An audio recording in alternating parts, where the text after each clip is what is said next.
स्वच्छ भारत अभियान में देश के प्रधानमंत्री नरेंद्र मोदी के साथ हिस्सा बनने वाले और 75 हार्ड डे चैलेंज को पूरा करने वाले सोनीपत निवासी अंकित बैयापुरिया का सम्मान समारोह का आयोजन जिले के गांव बैयापुर में किया गया। कार्यक्रम में मुख्य अतिथि के तौर पर डिप्टी स्पीकर रणबीर गंगवा पहुंचे थे, जिन्होंने अंकित बैयापुरिया का गांव में पहुंचने पर स्वागत किया। डिप्टी स्पीकर रणबीर गंगवा ने कहा कि छोटे से गांव बैयापुर निवासी अंकित ने गांव का नाम प्रदेश में ही नहीं बल्कि पूरे देश में रोशन करने का काम किया है। उन्होंने कहा कि अंकित से देश के युवाओं को प्रेरणा मिलती है। यदि कोई व्यक्ति अपने जीवन का लक्ष्य बना लेता है तो संसाधनों की कमी होना उसके आड़े नहीं आता। उन्होंने कहा कि प्रधानमंत्री नरेंद्र मोदी ने नारा दिया है फिट इंडिया। फिट इंडिया तभी रहेगा जब देश का युवा नशे से दूर होकर अपने स्वास्थ्य की ओर ध्यान देगा। सब तो पहला तो भाई राम राम भाई साहब ने और भाई स्वागत ही तो भाई सारे गाँव वाले का बहुत बहुत धन्यवाद। और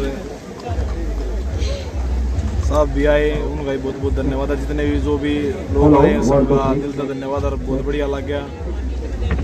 मेरा स्वागत है। शुरुआत तो वो है संदेश है भाई, अपने नशे पत्ते ने छोड़ के अपने फिटनेस की तरफ आओ और अपना घर का नाम रोशन करो। अपना मैसेज तो ये है भाई, मंच तो जो मिल जाए वो छोटा है। जितनी बात जितनी जल्दी बढ़िया बात जितनी फैल रही दुनिया अच्छी है तो वो है बढ़िया लगा। तो उनका अल्लाह मिल गया भी। और बात मेरी और भी दूर थी गई जब उनसे मिली वो ये था कि भाई फिटनेस और स्वच्छता नाम क्यों करे जोड़ कर देखेंगे तो उनका क्यों कर मैंने तो उस बारे में बात एथलीट और मैं एथलीट रहूँगा। इस अवसर पर भाजपा नेता रणबीर गंगवा ने कांग्रेस को भी खूब घेरा। उन्होंने कहा कि विपक्ष के पास कोई मुद्दा नहीं है, जबकि भारतीय जनता पार्टी अपने विचारधारा और अपनी नई नई योजनाओं को लेकर जनता के बीच जा रही है।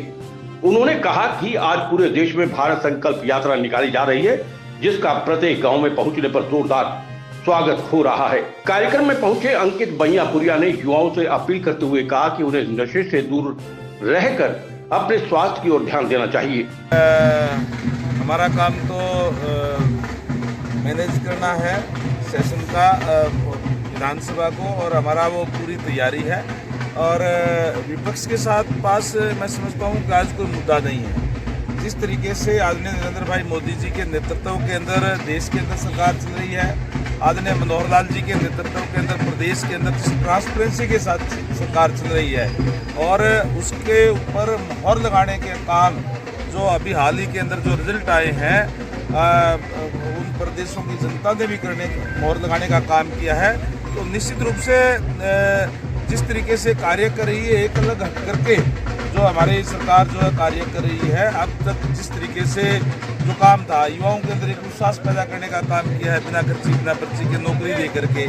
इसी तरीके से कोई क्षेत्रवाद की बात नहीं, कोई जात पात की बात नहीं, सबको साथ लेकर के जो सरकार कार्य कर रही है, प्रदेश की जनता आज खुश है। निश्चित तौर पे मैं कह सकता हूँ कि लगातार तीसरी बार केंद्र के अंदर भी सरकार बनने जा रही है, और उसके बाद जब विधानसभा का चुनाव होगा तो तीसरी बार आदरणीय मनोहर लाल जी के नेतृत्व के अंदर सरकार हरियाणा प्रदेश में बनेगी है। सारी चीजें हमारे विज साहब है जो बहुत ही सीनियर नेता है, और हमारे मुख्यमंत्री कहीं कोई बात होती है तो बैठ के सुलझा देते हैं। और क्या कहे हुड्डा जी के पास कहने के लिए कुछ है नहीं। जब उनका समय था तो नित्य रोज हम अगर आपके चैनलों के माध्यम से आपके अखबारों के माध्यम से देखते थे तो हर रोज नए नए घोटाले आते थे।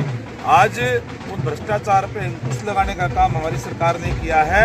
आज कांग्रेस के पास कहने के लिए कुछ नहीं है।